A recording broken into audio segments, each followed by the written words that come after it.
किन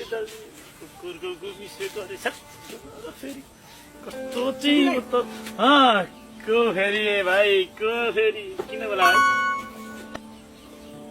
अनि अनुहारमा चाहिँ के दल्नु भएको तपाईँले यस्तो? ए भाइ यो हजुर यो फेस वास थाहा छ तिमीलाई? अनुहार चम्किलो पार्ने आयुर्वेदिक लेपन हो मेरो गर्लफ्रेन्डले यो कालो अनुहार भएर के हजुर अनि चमक चाहियो अरे मेरो तेरो दिनभरि यो लेपन लगाएर हिँड हावा खाँदै भोलि बिहान गोरो हुन्छ भने छिन् त्यही भएर हावा खाँदै हिँडेको नि। आज म तपाईँसँग दिनभरि हिँड्छु नि त अनि कतिको चमक देखाउँछ ए ल ल ल अब पछाडि अब त्यसो मेरो पछाडि आऊ है त ल ल ल होइन यहाँ त सबै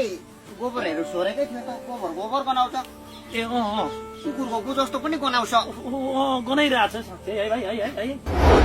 यता आऊ न यता यता यता यता यता यता चाहिँ गनाइरहेछ क्या कहाँ गनाइरहेछ? यता चाहिँ गनाएको होला। हेर्नु यो गाउँ ठाउँमा यस्तै हो मिसु तपाईँ हामी मिलेर सफा गर्यो भने सुगर हुन्छ नत्र भने यो सफा सुगर कहिले हुँदैन। अनि तेरो अनुहारमा त कालो कालो देख्छु त ए मिसु यो होइन मिसु तपाईँलाई थाहा छैन अहिले नि अनुहार चमक पार्नलाई अनेक आर्गेनिक आयुर्वेदिक लेपनहरू लगाउँछन् के हो मेरो गर्लफ्रेन्डले पनि यो मेरो अनुहार कालो भयो अरे अनि फेस वास क्या आयुर्वेदिक लेपन लगाइदियो कि अहिले दिनभरि डुल्नु घुम्नु अनुहार सुक्छ अनि भोलि बिहान गोरो हुन्छ भने एकछिन हुँदै त्यही मन पर्छ अरे कति राम्रो हो त। आमाको चुरा चोरेर गर्लफ्रेन्डलाई लगिदिएको पनि देखेकै छुइनँ ए हो त्यहाँ छैन ए राम्रो त अनि गर्लफ्रेन्डलाई हातमा यस्तो मेहन्दी लगाइदिएको पनि देखेको छुइनँ छैन अनि अनुहारमा यसरी लगाइदिएको पनि देखेको छुइनँ ढाँट्छ आयो हो रहेछ देखेका रहेछ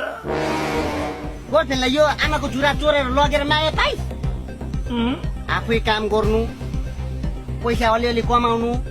आमालाई चुरा किनेर लगिदिएको भए आमा कति खुसी हुन्थ्यो। मेरो सानै छोराले काम गरेर किनेर ल्याइदियो मेरो छोरा भनेर यसरी माया गर्थ्यो गाला सुमसुमाउँथ्यो के पाइस् तेरो गर्लफ्रेन्डलाई माया गरेर। अब आमालाई माया गरिस् भने आशीर्वाद पाउँछस् गर्लफ्रेन्डलाई माया गरिस् भने कङ्गाल बन्छस् त्यही माथि हड्डी र साला मात्र छ चुइगम चबाए जस्तो सुरुमा गुल्यो भइन्जेल निल्छ निल्छ त्यसपछि फुत्त फ्याँकिदिएको बेला थाहा पाउँछिस् यस्ता सङ लु म चाहिँ गएँ मिस यु कस्तो फेरि यता दुई तिन ए होइन गन्ध तिमीमा फटाइ काम गर भन्दा सबैजनाबाट हेला पो